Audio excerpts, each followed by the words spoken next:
Per als que creuen que la cultura és un viatge i que viatjar és la millor manera de créixer. A les persones que pensen que la curiositat no es perd amb l'edat. A tots, Caixa Fòrum. Temporada 2022-2023. Creiem en la cultura. Creixem en la cultura. Fundació La Caixa.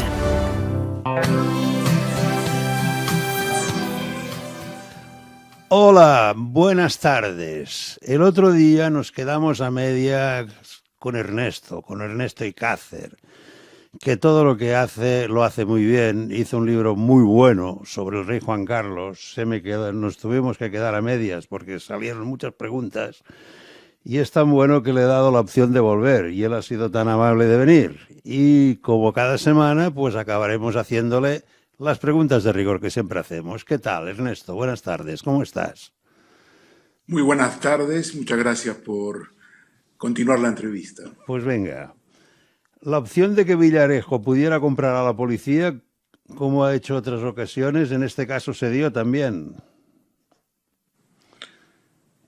No se dio porque Villarejo intentó alertar a su jefe, Eugenio Pino, diciendo que quería investigar y que se había visto en Londres con la ex amante de Juan Carlos I, Corinna Susan-Wittgenstein, y Eugenio Pino inmediatamente corrió a la zarzuela para decírselo a los jefes de seguridad de la Casa de Su Majestad, el rey Felipe VI, con lo cual ellos ya estaban avisados de que se iba a filtrar la noticia que finalmente tuvo lugar el 11 de julio del 2018.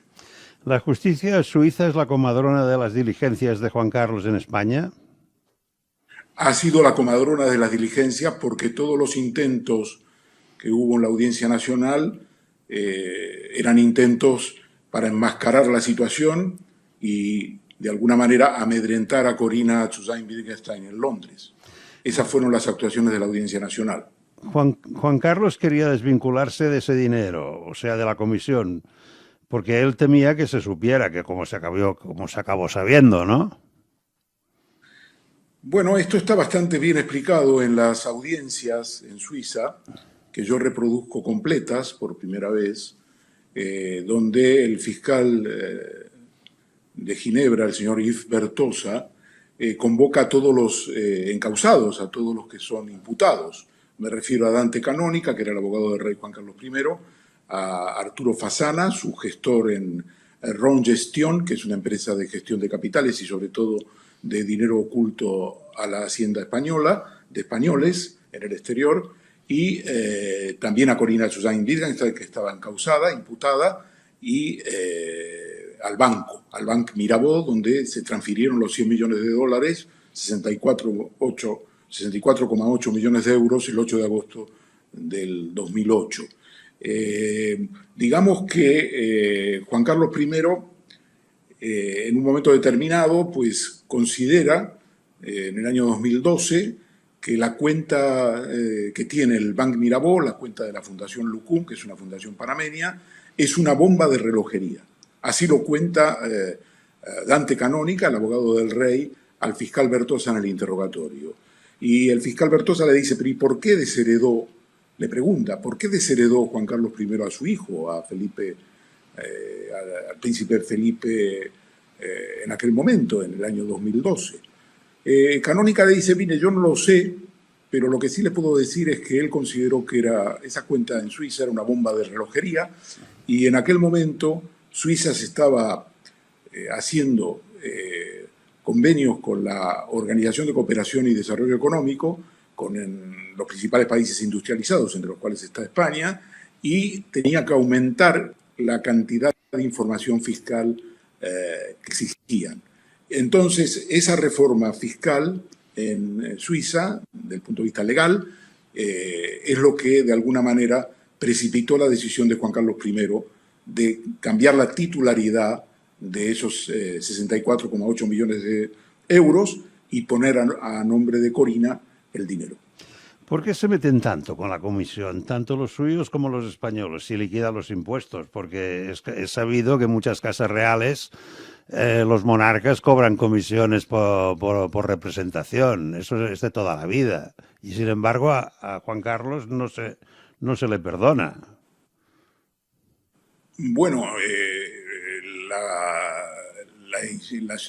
la gente tiene que saber que el rey, los reyes, tributan.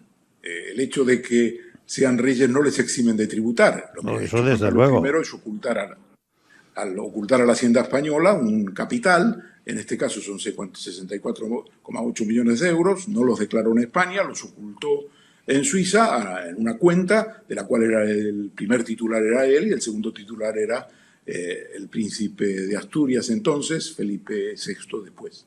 Es decir, no es que no se le perdone, es que él ocultó a la Hacienda Española un capital muy importante que debía haber declarado y por tanto, al descubrirse, pues es responsable. Otra cosa es que haya podido regularizarlo, como han hecho otras personas. Lo que ocurre es que esa regularización, en mi opinión, es una regularización absolutamente contraria a lo que establece el Código Penal, porque el Código Penal pues establece que puedes regularizar siempre y cuando sea de manera espontánea. En este caso no fue espontánea. El juez Castro mantiene la imputación en doña Cristina. Él veía algo que el fiscal no quería ver. A mí siempre me ha dado esta impresión, también. Hablo más como abogado que como radiofonista. El fiscal Orrac y el juez Castro se llevaban muy bien. Hay un momento muy importante en que yo creo que Orrac llega a la conclusión de que no es bueno para la situación política española sentar a la infanta Cristina en el banquillo. Esa es mi impresión personal. Y entonces ahí parten peras el fiscal Orrac y el juez Castro. Y en cambio el juez Castro considera que no es aceptable que ella no conociera las finanzas de su esposo, el señor Urdangarín, de su entonces esposo, y por tanto debía sentarse en el banquillo, y finalmente se sentó en el banquillo. Manos limpias. Cristina López Negrete quería lucirse y no sabía cómo hacerlo. Se lució del todo al final, ¿no? Bueno, Manos Limpias jugó un papel que de alguna manera pues llevó adelante la posición más extrema contra la infanta Cristina y consiguió finalmente sentarla en el banquillo. Otra cosa es que Manos Limpias sea un sindicato que, como hemos visto desde el punto de vista judicial, desde el punto de vista de su limpieza, ha sido realmente un instrumento, opaco, un instrumento casi se puede decir delictivo, ¿no? De la Rosa ya estaba al tanto de todo, lo que hacía Colón de Carvajal y el movimiento del dinero. O sea, aquí estaban los dos, tanto de la Rosa como Colón de Carvajal. Pasa que Colón ya murió. Bueno, pero murió, pero se ha demostrado de que Javier de la Rosa le transfirió 100 millones de dólares en los años 90-92, y eso está acreditado en dos sentencias de la Audiencia Nacional. Una partida fueron 20 millones de dólares y otra 80 millones de dólares. Eso se hizo, como digo, en los años 90-92 y se mandó una cuenta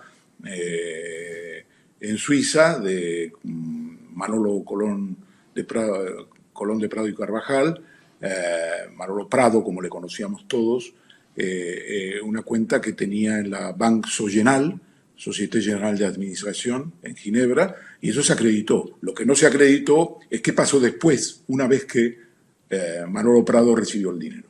Manolo Prado estuvo en prisión muy poco tiempo, fue condenado a algo más de 2 años, estuvo 3 meses en prisión, estaba muy enfermo, salió de prisión y luego murió. Y se murió con todos los secretos. Una querella irrumpe la prescripción solo cuando el juez la admite a trámite. Eso es verdad. Veo que aquí... Bueno, hay una discusión histórica, hay una discusión de carácter jurídico penal sobre esto, una discusión en el sentido de que cuando se presenta la querella, aunque no se admita a trámite, ello interrumpe la prescripción, y hay una interpretación que se aplicó en el caso de los Albertos por una gestión que hizo Juan Carlos I ante un letrado del Tribunal Constitucional, en el sentido completamente contrario, en el sentido de que esa presentación de la querella no interrumpe la prescripción hasta que no es admitida a trámite. Esto no era normal, no era la interpretación que se hacía. Se violó de alguna manera la interpretación tradicional de que cuando tú presentas una querella ya se interrumpe la prescripción, y se dijo que como no había sido admitida a trámite, y además en el caso de los Albertos, Alberto Cortina y Alberto Alcocer, hubo un error material que retrasó bastante la tramitación de la querella, pues eso le salvó de la prisión. Pero esa gestión la hizo Juan Carlos I, la hizo con un letrado del Tribunal Constitucional, que tampoco era especialista en derecho fiscal, digamos, en los temas penales, que se llamaba Aguayo. Aguayo falleció hace ya un año. La Fundación Zagatka es de Juan Carlos I. ¿Y esa fundación qué fines tiene, tú? Bueno, esa es una fundación que se creó en el año 2003 en Liechtenstein. Es una fundación cuyo primer beneficiario es Álvaro de Orleans, que es un primo lejano de Juan Carlos I. El segundo beneficiario es el hijo de Álvaro de Orleans, Andrés de Orleans. El tercer beneficiario es Juan Carlos I. El cuarto beneficiario es el entonces príncipe de Asturias. Y las quintas beneficiarias son la infanta Cristina y la infanta Elena. La infanta Elena y la infanta Cristina por orden. Esa fundación es una fundación entre cuyos principios está el apoyar a Juan Carlos I en los esfuerzos por la democratización que emprendió en España.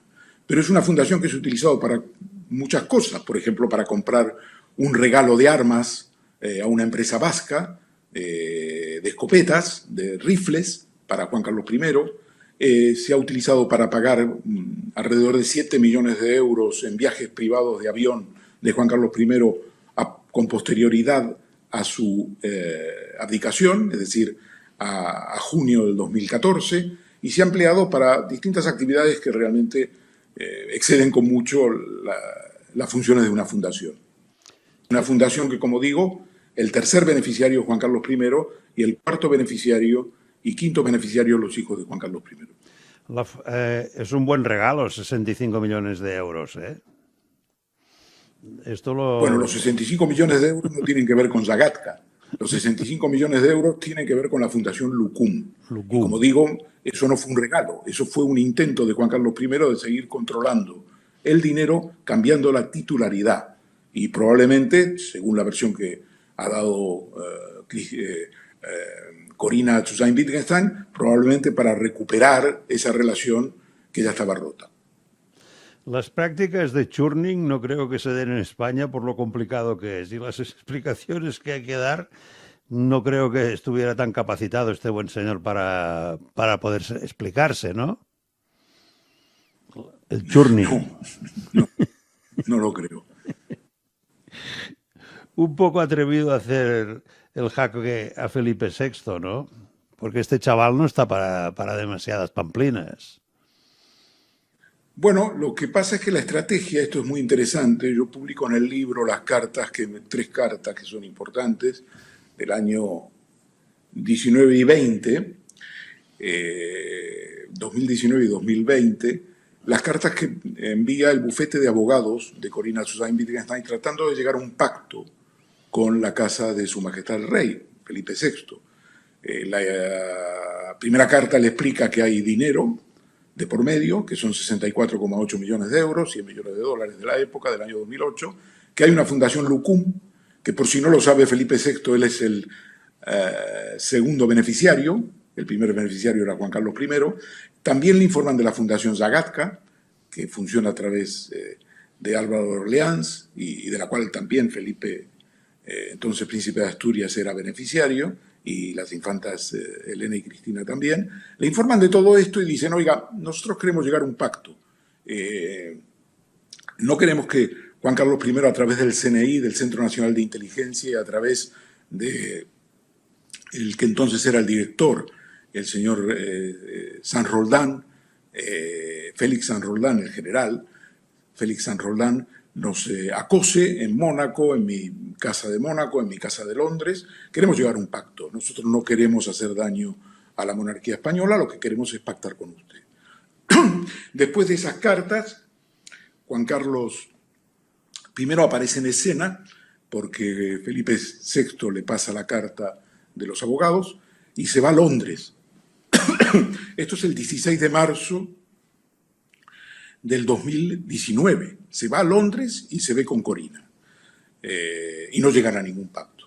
No sabemos lo que han tratado. Tenemos la versión de Corina, en el sentido de que Juan Carlos le intenta todo el tiempo de grabarle a través de un dispositivo que según Corina llevaba, y le pregunta todo el tiempo qué es lo que quieres, qué es lo que quieres, a los efectos de que a ver si ella pica y pide dinero, pide más dinero del que le ha dado. Y bueno, ella se mantiene firme, dice que lo único que quiere es que dejen de acosarla, que no la siga el CNI en Mónaco y en Londres, y no llegan a ningún acuerdo. Se vuelve Juan Carlos I a Madrid el día 17 de marzo del 2019, habla con su hijo, con Felipe VI, y Felipe VI inmediatamente hace una declaración notarial. Hace una declaración notarial donde dice que ha recibido las cartas de los abogados de Corina, que él no sabe nada ni de la Fundación Lucum, la Fundación de Panamá que recibió los $100 millones, ni sabe nada tampoco de Sagatka, que nunca tuvo información sobre ello, y deja constancia que en todo caso va a renunciar a cualquier herencia que tenga que ver con estas fundaciones y que es ajeno a todo tipo de tratamiento presuntamente ilegal si estas fundaciones estuvieran en curso en ellas. Y bueno, esto es lo que pasa detrás de los bastidores de esa entrevista que tiene lugar el 16 de marzo del 2019 entre Juan Carlos I y Corina Tsusain-Wittgenstein en Londres, en el apartamento, en la casa de Belgravia, donde vive en el barrio de Belgravia, muy cerca de la Embajada Española, en Londres, y donde participa también Alexander, que es uno de los hijos de Corina Tsusain-Wittgenstein, que de alguna manera el rey Juan Carlos I había apadrinado. A mí se me hace difícil ver a Corina aclarar los hechos ante la opinión pública. Bueno, ella ha dado información. Lo importante de esa información que ha dado es que para el fiscal suizo ha sido suficiente como para abrir una investigación. Sin esas informaciones que ella ha dado y que se han filtrado a través de la conversación que tuvo con Villarejo, y que Villarejo o su colaborador, el señor Enrique García Castaño, que es un comisario muy importante, que ahora está enfermo, ha tenido un ictus y que está incurso en las causas de Tándem y el caso Villarejo. Uno de los dos ha filtrado esa cinta de común acuerdo el 11 de julio del 2018, como decíamos antes, y esas informaciones pues han dado lugar a una investigación en Suiza que ha acreditado los hechos, con independencia de que ella aclare o no aclare o cuál había sido el propósito de ella. Ella sostiene que ella no habló con Villarejo para que Villarejo filtrara esa cinta. Tampoco sabía, dice ella, que Villarejo la grababa. El rey emérito también ha atacado a los hijos de nuestra clienta, incluyéndolos en varios chats online en los que se hacen comentarios totalmente falsos. O sea, la puso de vuelta y media, por lo que veo, ¿no? Sí, ella y sus ex maridos, es curioso, Philip Atkins, un ciudadano norteamericano, un empresario norteamericano que también se hizo amigo del rey, y Casimir Sayn-Wittgenstein, que es un príncipe alemán, abrieron un chat con sus hijos, tienen 2 hijos, uno de ellos es Alexander y tienen una hija, y abrieron un chat y en ese chat, digamos, Juan Carlos hace 2 cosas. Primero se va a ver a la mamá, a la suegra de Corina Tsusain-Wittgenstein, a la mamá de Casimir, a Alemania. Se la va a ver y le comenta que ella le ha robado los 65 millones de euros y que es una ladrona. Y eso en primer lugar. Y en segundo lugar, se mete en el chat familiar, probablemente a través de uno de los ex maridos de Corina, Philip Atkins, y la acusa ante su familia de ser una ladrona. El derecho a defenderse de Corina ha sido siempre igual que el de cualquier ciudadano. Quiero entender que esto está mal traducido, ¿no? Lo dices en la página 285. ¿Qué digo? El derecho a defenderse de Corina ha sido siempre igual que el de cualquier ciudadano. Quiero entender que esto está mal traducido. Bueno, esto ya lo digo yo.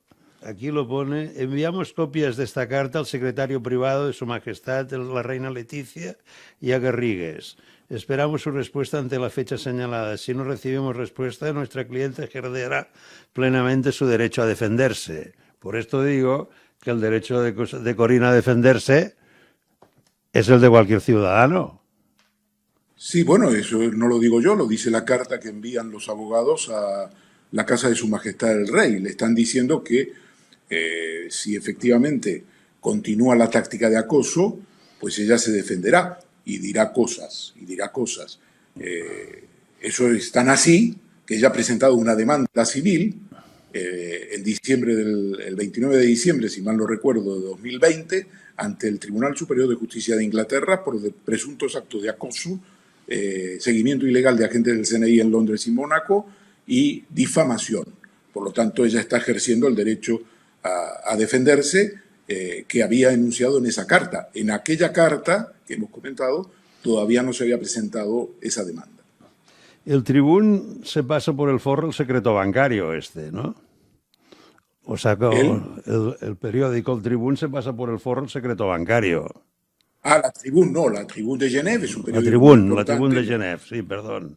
La Tribune de Genève lo que hace es dar la información, una información muy relevante, en un titular a 4 columnas que dice, es la primera información que hay en todo el mundo y es en Suiza y es un periódico muy bueno y los periodistas que lo hacen son 2 periodistas acreditados, Caroline Zumbach y otro colega. Caroline Zumbach, por cierto, tiene una relación catalana, familiar catalana, y ellos averiguan y dan la información muy correcta. Otros periódicos en España no la dieron así y trataron de darle la vuelta y tratar de ocultar. Ellos dijeron, el rey de España, según recuerdo yo así, el rey de España tiene 100 millones de dólares ocultos en una cuenta suiza. ¿Cuál es el botón del pánico de su habitación? Lo dices en la página. ¿El botón del pánico? Sí. Hablas en la 2. A ver, que yo quizás lo he leído mal, también puede ser, ¿eh? Sus teléfonos y ordenadores han sido intervenidos y desactivados junto con otros equipos electrónicos, incluido el botón del pánico de su habitación. Hasta tenía un botón de pánico este señor.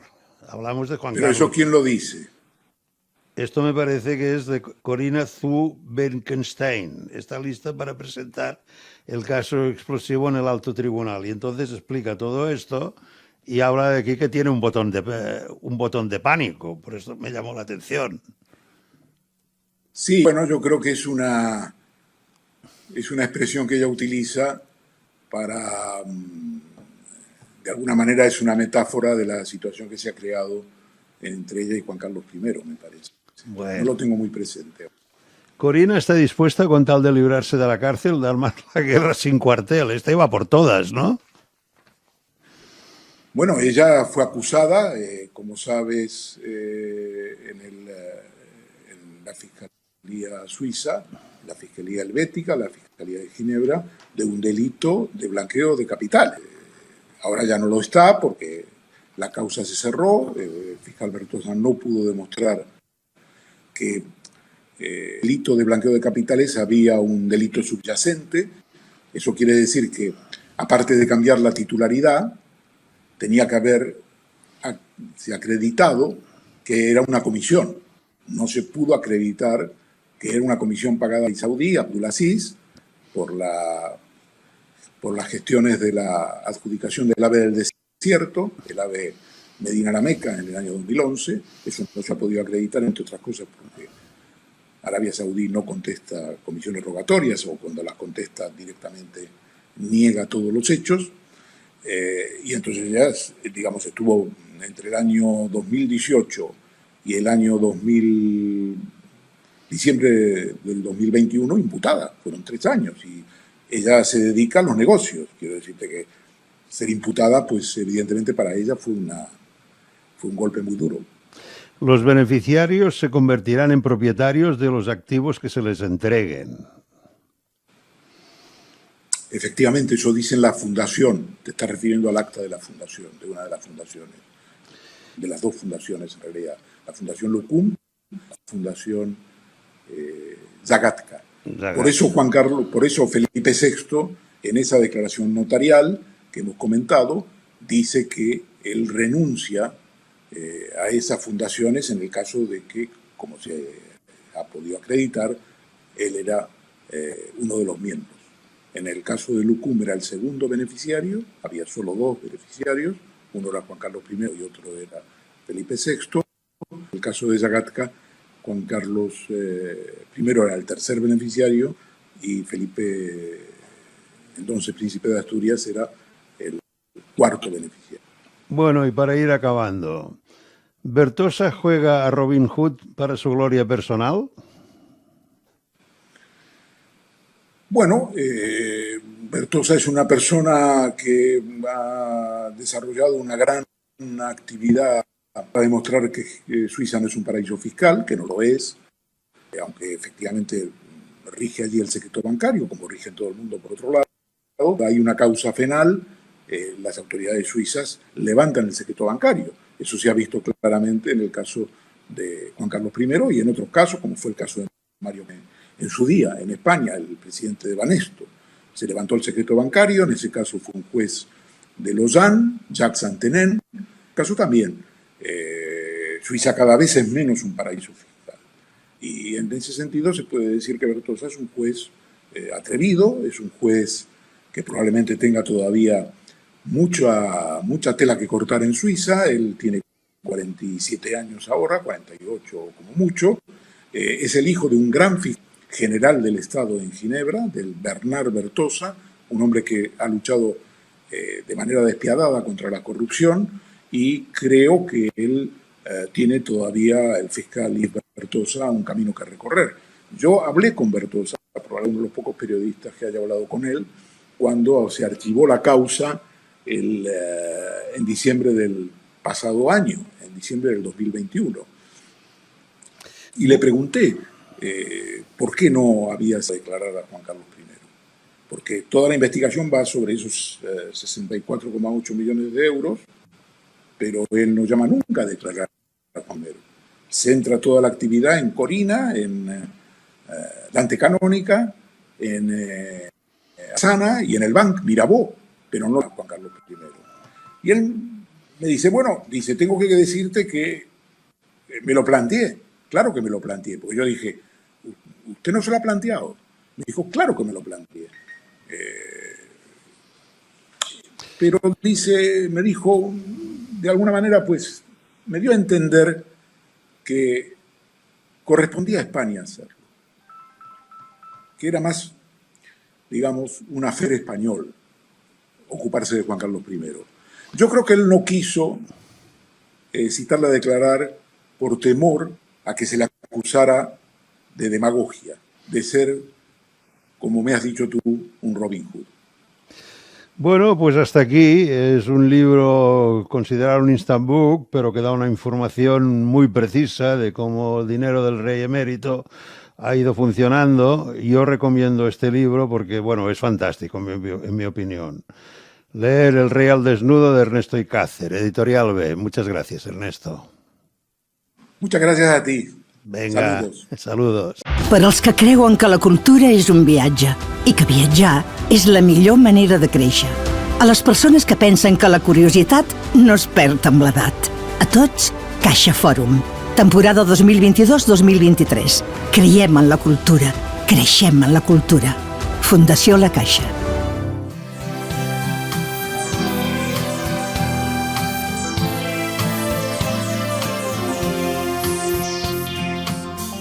Programa patrocinat per CaixaBank i Saba Aparcaments. Generosament.